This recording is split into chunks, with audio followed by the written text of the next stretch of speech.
Joining us live right now is my good friend, Dr. Joe Congini, Sports Medicine Center, Akron Children's Hospital. And Dr. Joe, good morning. Thanks for getting up with us again this morning. Thanks, Ray. My pleasure always, as you know. What do you have for us today? Well, I know, you know, that I'm a sports medicine doc, but also a fan of the pro teams. We don't work with the pro teams, so watching them from a little bit of a distance. And it had to hurt the other night. We see Josh Naylor really wincing when he took some swing, cutting a miss with the wrist.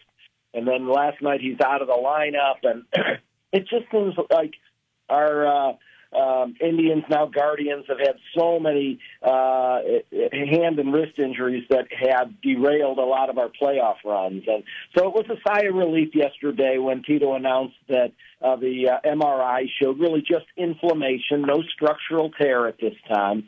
But definitely we're always suspicious of hand and wrist injuries, and sometimes those rear their ugly head later. So we're going to have to keep an eye on Josh.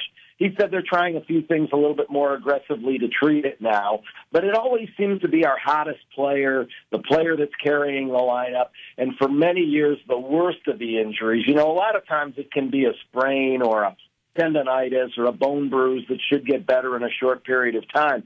But it seems like we've had the torn ligament, the cartilage injury, tear, the hook of the hamate fracture, which is an oddity, and a scaphoid fracture, which sometimes most of those need to be season-ending injuries with surgery and things like that.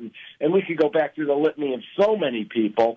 I got to tell you, though, it's tough in the sports medicine world, like in our office, because we see so many, and especially baseball players, with these conditions. And it really is hard to sort this out. Even after many years, 30-plus years of seeing these kids, in the office, it's really hard to tell the difference between the ones that are structural and not in a lot of situations. So, you know, we can start with an X-ray, but we know that, boy, we can't get an MRI on everybody, but that's really what tells the story in a lot of these situations. So it's a tough dilemma for us, too. You know that I know you know this, a lot of the high school and junior high kids come in our office, they play 70, 80, 100 games a year.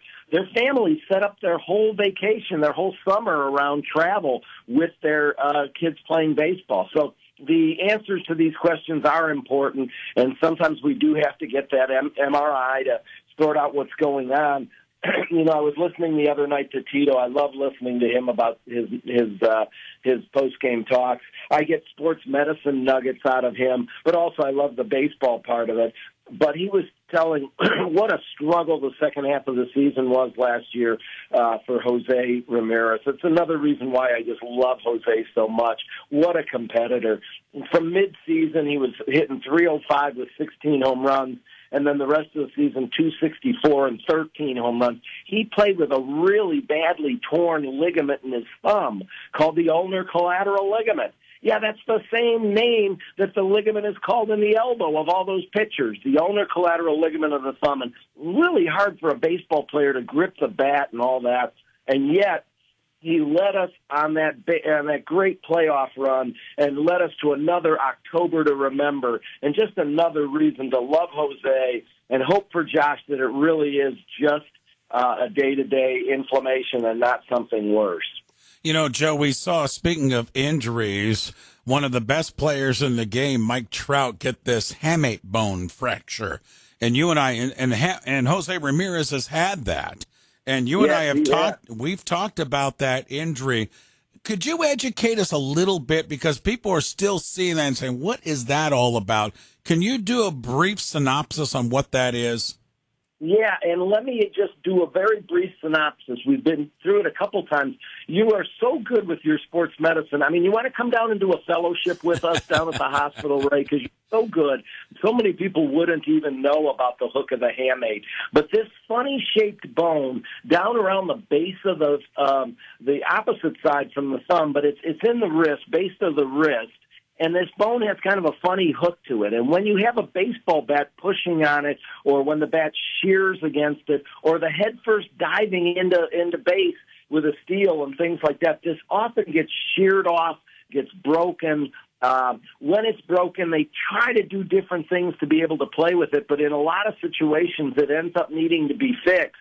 And it seems like baseball is probably number one for the pain and the inability to play the sport very well. But golfers, tennis players, any racketed sport where you put pressure right on the fatty part of the hand, the base of the hand, just above the wrist, is where the hook of the hamate sits. And it's a very funny-looking bone. There's a very special-looking X-ray we have to get. And could I please ask that we keep it out of the Guardians' dugout and clubhouse this year? I don't want any more of those. I'm with you 100%, my friend. And like we said, Mike Trout, they're saying is going to be out 5 to 8 weeks with this fracture of the bone.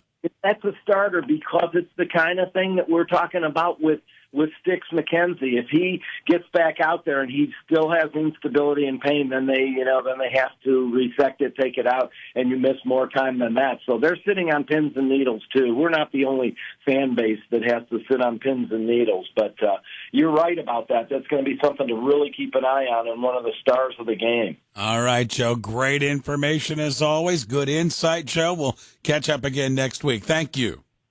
Thanks, Ray. Have a great week. You too, my friend. Dr. Joe Congini, Sports Medicine Center, Akron Children's Hospital.